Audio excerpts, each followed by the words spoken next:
spotlight is on service dogs who are trained to help children with autism. Caroline Sandler is the director of the Healing Autism Program at Guiding Eyes. And Caroline, I imagine you have to have certain breeds or certain temperament for a dog who is actually really well suited to help children with autism. What kinds of breeds do you generally work with? We work with Labrador Retrievers. They are such a flexible, social breed. They love children. They're very comfortable out in public, and that is our favorite breed to work with. So tell us about the training that all these dogs go through. How long does it take? What do you do?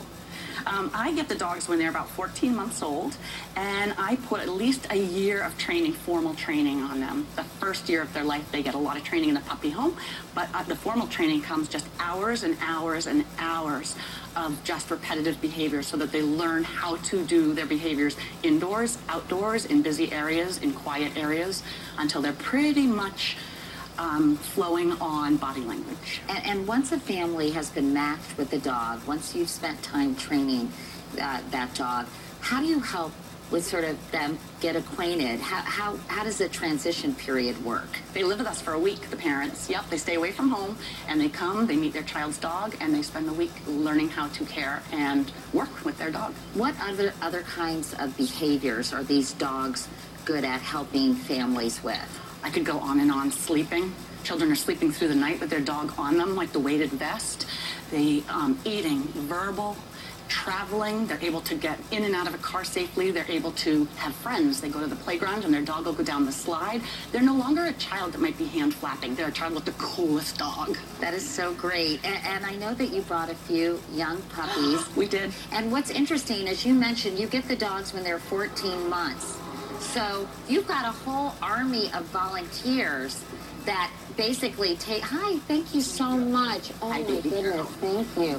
You have an army of volunteers, and they take care of the puppies until they're old enough to be trained, right? We have about 1,400 volunteers who this organization wouldn't exist without. Our puppy raisers take these bundles into their homes. They take care of them for a year. They follow the protocol. They love them. They turn them into chewing carpets and having accidents into the most perfect dogs. And as soon as they're perfect, we take them back. Oh, that's so nice. Now, what is this puppy's name? That is Estelle. And she's obviously a black lab. Hey, how smart am I? And tell me who you have. I have Carolyn, believe it or not. Oh, you do? And she's a yellow lab.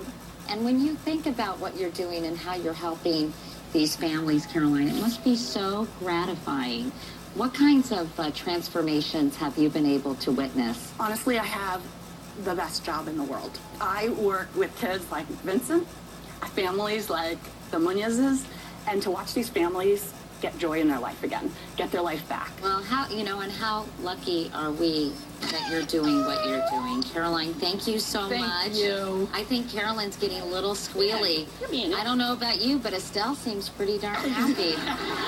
I must have the touch. Anyway, so nice to meet all of you. Thank you for telling us about this wonderful program, and enjoy Randy, Vincent, and Marzi. And thank you so much. So nice to meet you both. Okay. And to find out more about Guiding Eyes, Healing Autism, and other service dog organizations in your area, please go to our website at katiecouric.com. Up next,